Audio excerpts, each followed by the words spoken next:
All right. What's up? It's Rain here. I uh I just got world record earlier today. This is the run. I'm just gonna talk over it and commentate what happened and why it went well and why it world recorded.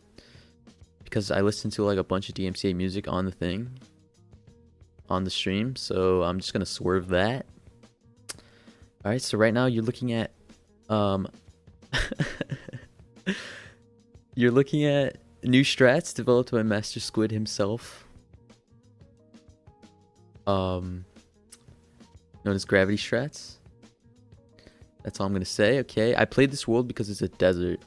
The reason here, let me pause it. I'm just gonna talk about it. The reason I played deserts for any reason is because I obviously grabbed wood. I made tools for hypermodern because I wasn't focusing very well.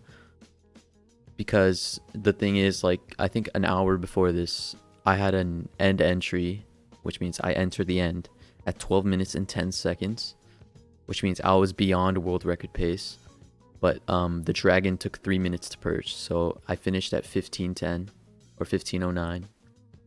So I wasn't able to world record that run. And this was the same day, the same stream. Within like an hour, I got an insane world record pace run, and it failed me because the dragon decided not to purge, which is a very RNG reliant thing.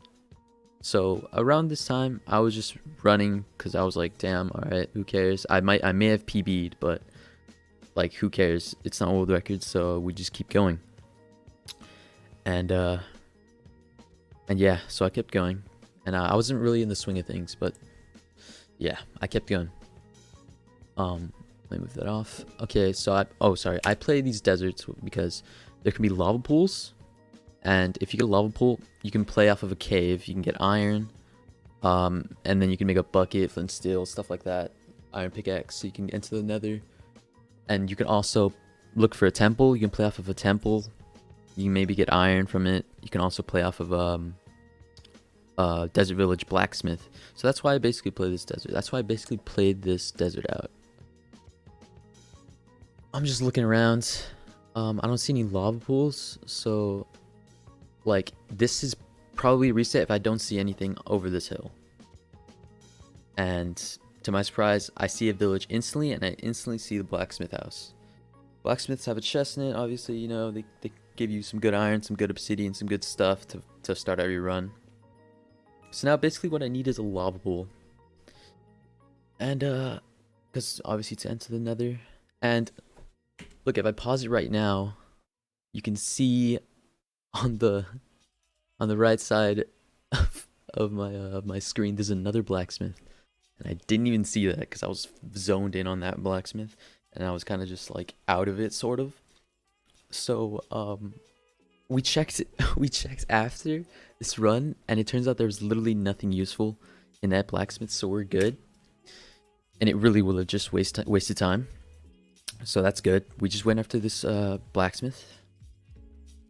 Yeah, we get 4 iron from it, which is good. You can make a pickaxe from that. And then once you kill the golem, you should have enough for a bucket, and then a flint and steel, obviously. Yeah, I'm just making my stone tools real quick. The pace is decent right now. Yeah, I have to make more sticks because I'm kind of dumb. Sorry that you guys had to see that horrible crafting. Yeah, right now it's just like pretty, just like, you know, I'm just chilling. I'm just chilling right now. It's just a normal run.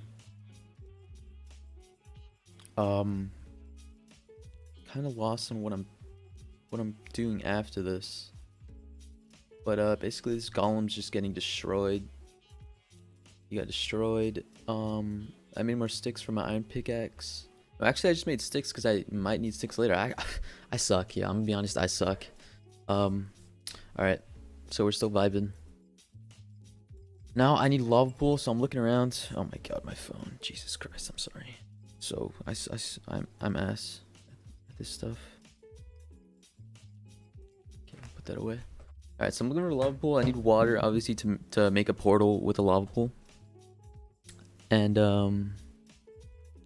yeah, I don't see anything at the moment. Sorry, it's like 5 a.m. I haven't slept yet. Kind of just pulling all-nighter because I don't really care. Yeah, I still don't have this. And then I see a ruined portal. And the ruined portal looks like one of those ruined portals. There's different types of ruined portals. This one looks like it might be finishable. So I grabbed my flint. Luckily, there's a river here that offers gravel and obviously flint. And then I get a 2 in a row, which is kind of cool. But I think I was like 2 for like 8 or maybe 10. I'm not sure. So it was pretty insane. I got 2 flint right there, but honestly, like not too insane, you know. All right, so we pull up to this. I don't see a lava pool. So without this being finishable, I pretty much reset this. There's also 2 gold blocks, which is really good. You can speed up the process of hitting a bastion. And bastions are good because you get your ender pearls from them. You get your obsidian, so you're able to blind travel. You get your string for beds. Oh yeah, you also might be wondering why I didn't get any beds from the village. Basically, I'm fully relying on a bastion to give me beds, to give me string so I can make beds. So I just basically like, you know, might as well get beds at the bastion. That's the way I like to think. Sometimes, yeah, it doesn't waste too much time to get beds from the village, so you have guaranteed beds. But I like to just, you know, I just go. You know, might as well. I also have boots from this chest. I get boots from the chest. I also get the obsidian to be able to finish the obsidian portal, the rune portal. And I get boots, which is good for bastions as well, because the piglins will not aggro towards you. They will not get mad at you if you're wearing gold. Which is pretty pog champ. Wait, that emote's kind of... Wait, no, it's cool again, actually. Fine, we're cool. Okay. I don't really know why I grabbed that sword. I guess because I was going to check if it was looting 3. And then I saw that it wasn't looting 3, but I still put it in my inventory, I guess. Alright, so right now, you saw that I saw a fortress. And the reason I didn't go for the fortress first was because I want a bastion so I can get my pearls and stuff, so I can get my guaranteed pearls. And now I just need to look for it. There's 4 potential, you know, structure spawns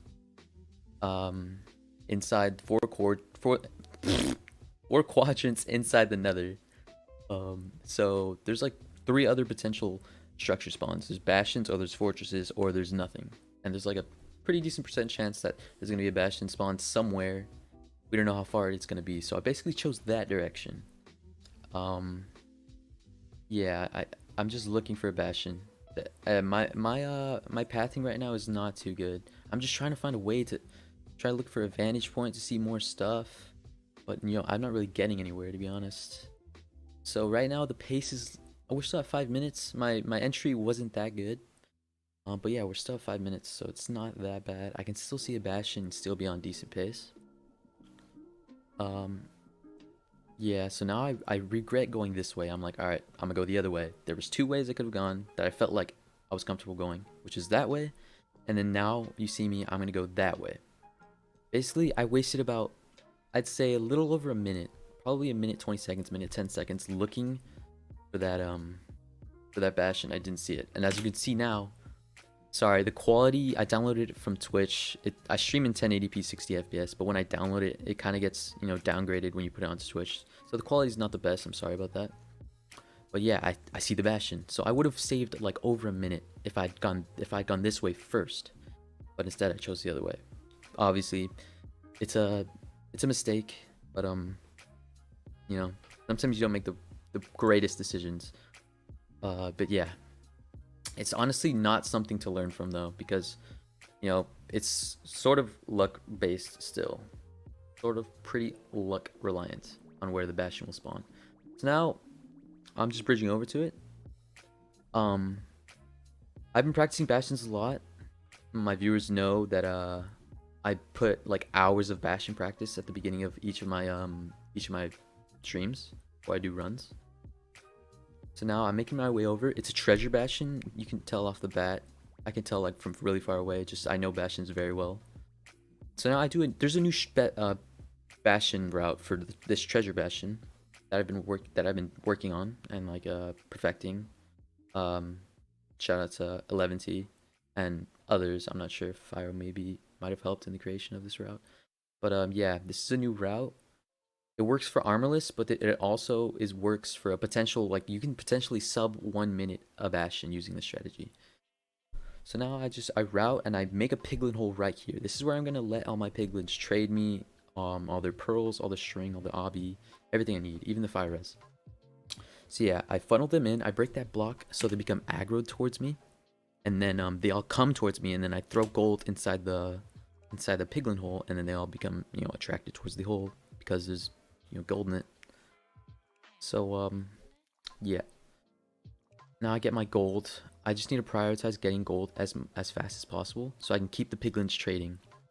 I kind of had 2 gold blocks from the rune portal, so that's a pretty big help. I already have pearls, I have string, I have obby.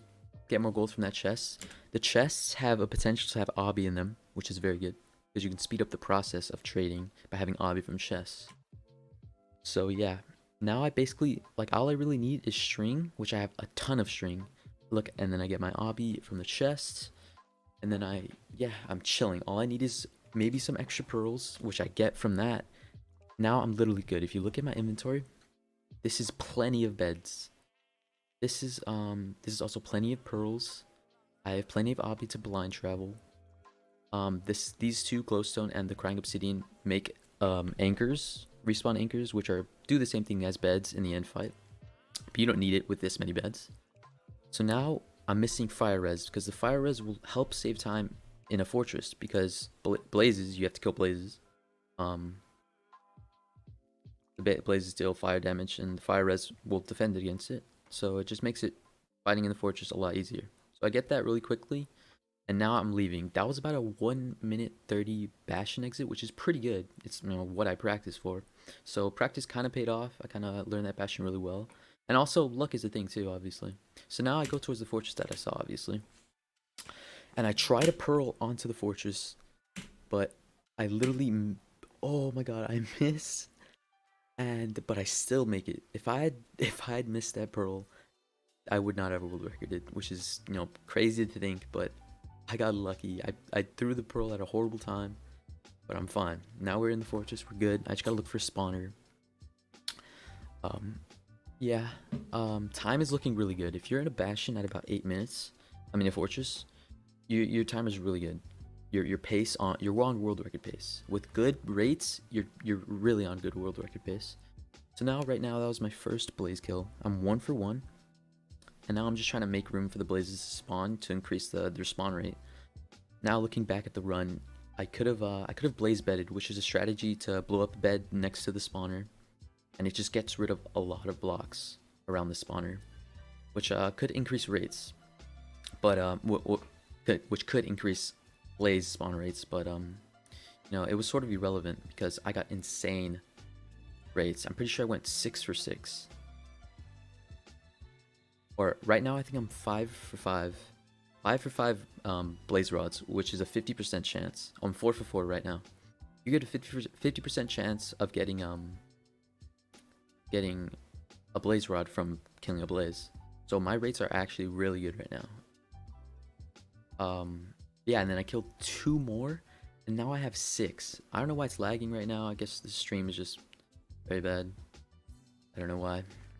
So I have 6 rods. You can potentially leave off 6 rods and be a little unsafe, but if there's a spawner right there, it can be safe to go for 7 because sometimes you might get insane eye breaks or it might be really far. So it's just worth it to get 7.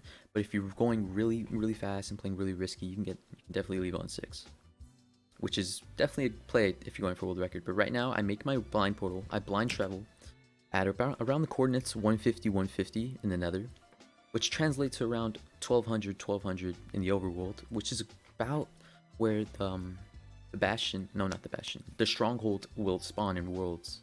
That's where it can spawn. But the reason it's called a blind travel is because you're blindly traveling into the overworld in hopes of spawning near a stronghold. So yeah, that's where I decided to blind. Those are pretty optimal nether quartz. So I decided to go for an extra rod just in case, and it wouldn't take too long. I probably missed it like, you know, 10 probably like 10 seconds there, 10 to 15. And I didn't get it, so I leave on 6. You just gotta leave on 6 right there. I went for 1 extra, but I didn't get it. So it is what it is. Now I automatically think, oh, I need wood to make beds.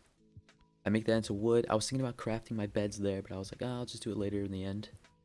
So I have my 12 eyes, and we're basically hoping for no eye breaks and a close stronghold off of this blind travel.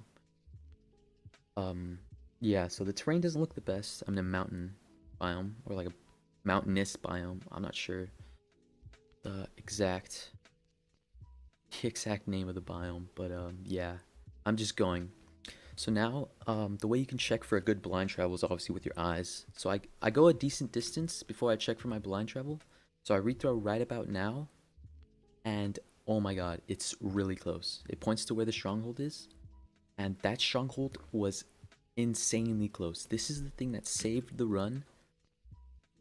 Well, I was still on decent world record pace, but this is what solidified the run to be a really good world record potential run.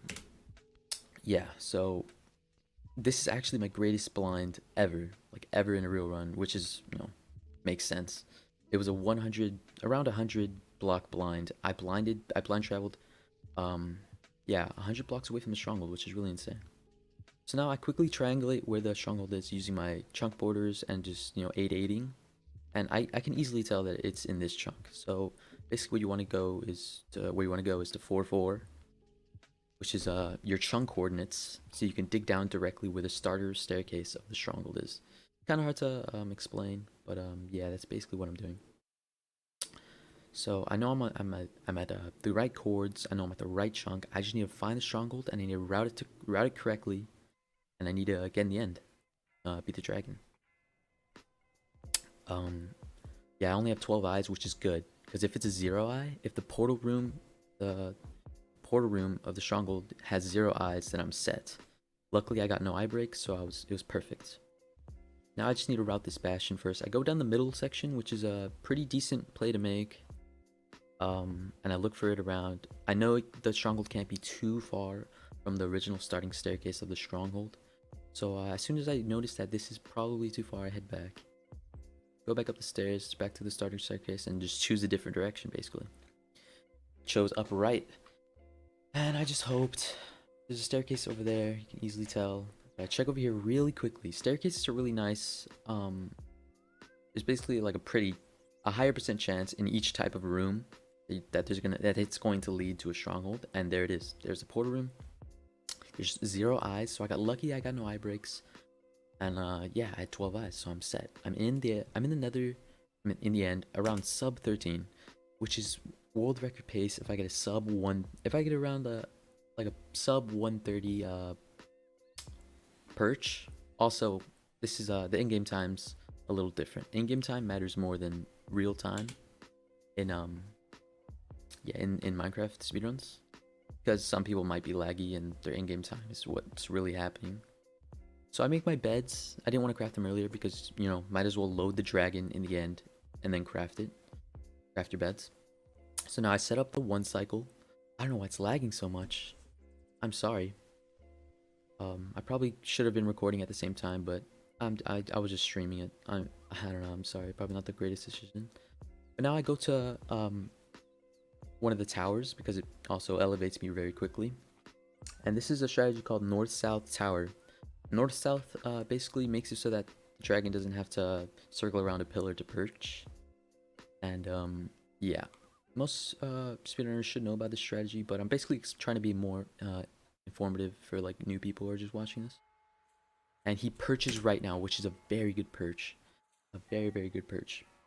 So I'm on world record pace right now. All I need is to nail the one bed, not the one bed, the cycle, the bed cycle, and I pretty much have world record. Yeah, so the north-south tower worked pretty well. North-south ground around 71 blocks from like the middle works well as well. But yeah, so